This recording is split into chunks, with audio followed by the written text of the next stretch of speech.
오늘은 욥기 42장의 말씀을 전하도록 하겠습니다. 여러분들이 길고 긴 욥기의 말씀이 오늘 드디어 끝이 납니다.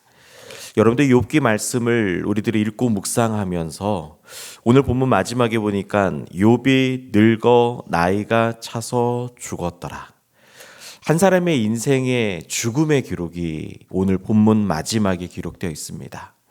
여러분들 우리들도 언젠가는 주님이 부르시는 날이 있을 터인데 우리들의 전체 인생을 살펴보면 우리 인생 가운데 참 어려운 일들을 욥의 삶처럼 우리도 각자의 삶에서 많이 경험하게 될 것입니다.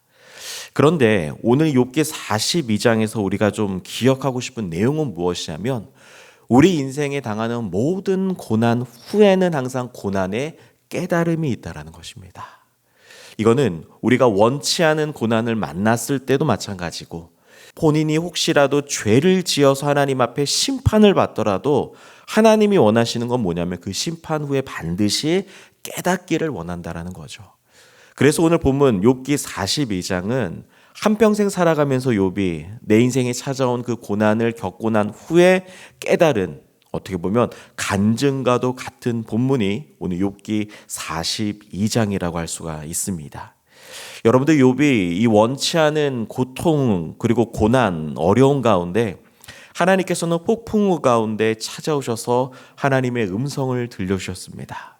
그리고 욥이 고난을 당하니까 이 땅에만 머물러 있던 욥의 시선을 하나님 나라, 특별히 하나님 만드신 창조 세계의 광대함과 신비로움까지 욥의 시선을 올려줍니다.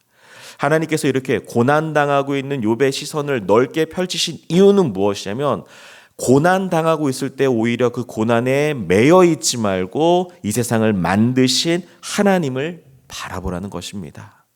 우리들도 기도할 때 마찬가지입니다. 그 기도에 너무나 함몰되어 있으면 하나님의 능력을 볼 수가 없습니다.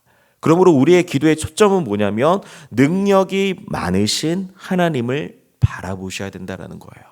그래서 오늘 본문 2절에 보십시오. 주께서는 못하실 일이 없다고 이야기를 합니다. 그리고 주님께서 어떤 계획을 하시면 반드시 그 계획은 이루어지겠다라고 이야기를 하죠. 그러니까 여러분들 우리 인생 가운데 못하는 일이 얼마나 많이 있습니까? 그리고 우리가 계획을 세우지만 그 계획대로 이루지 못하는 일들이 얼마나 많이 있습니까? 그런데 하나님은 정반대 모든 일을 가능케 하시며 모든 일의 계획을 이루시는 분이 하나님이시라는 거예요.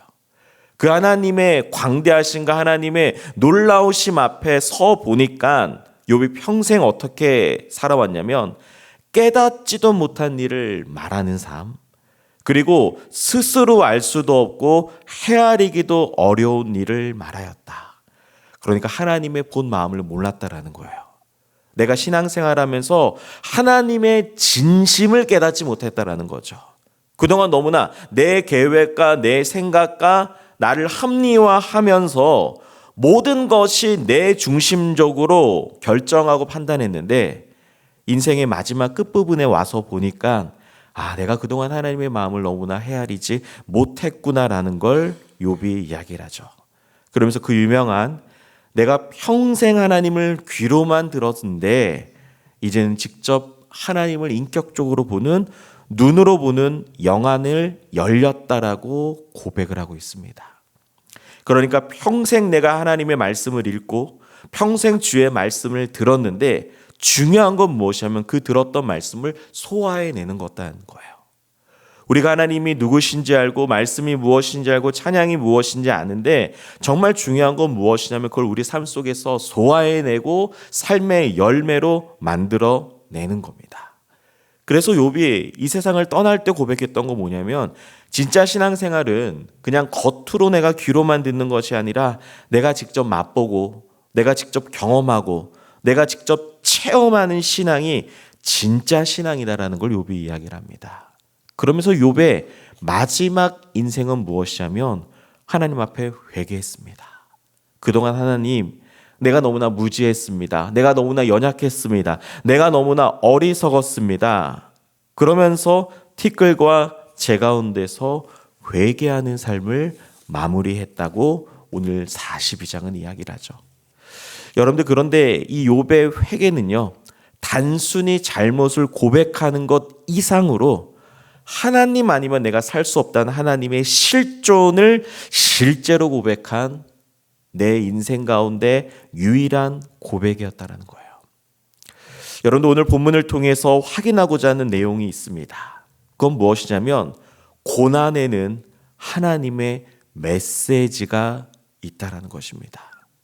고난을 통해서는 하나님 반드시 우리 각자에게 해주시고 싶은 하나님의 뜻이 있다라는 거예요. 그럼 무엇이냐면 고난을 당했을 때 우리는 무엇을 해야 되냐? 그 고난을 어떻게 하면 해결해야 될 것인가? 거기에 몰두하는 것이 아니라 하나님의 메시지를 발견하려고 힘써야 된다는 거예요. 하나님이 왜 고난을 주셨을까? 하나님이 왜 이 타이밍에 우리 가정을 이렇게 인도하실까? 하나님이 왜 이 타이밍에 나를 기도의 자리로 불러주셨을까? 그래서 그 문제 가운데 함몰되지 마시고 왜라는 질문을 던져서 하나님의 진심을 헤아리는 것이 우리 신앙생활의 가장 큰 중요한 삶의 원리인 줄 믿습니다. 여러분이 이렇게 하나님의 진심을 깨달은 욥에게 하나님의 축복과 회복을 부어주셨습니다. 자녀들도 하나님께서 다시 허락해 주셨고 재정적인 문제도 하나님께서 다시 해결해 주셨습니다. 그리고 무엇보다 욥의 인생 가운데 풀리지 않았던 그 고난의 신비가 하나씩 풀리기 시작했습니다. 이 모든 것이 가능했던 이유는 무엇이냐면 고난 속에서 메시지를 발견했기 때문입니다. 오늘 이 하루도 다양한 상황과 우리 힘을 해결할 수 없는 기도 제목들이 있으실 겁니다. 여러분들 기억하십시오. 하나님의 메시지를 발견하십시오. 그럴 때 하나님께서 우리의 삶을 인도하시고 회복시켜 주실 줄 믿습니다.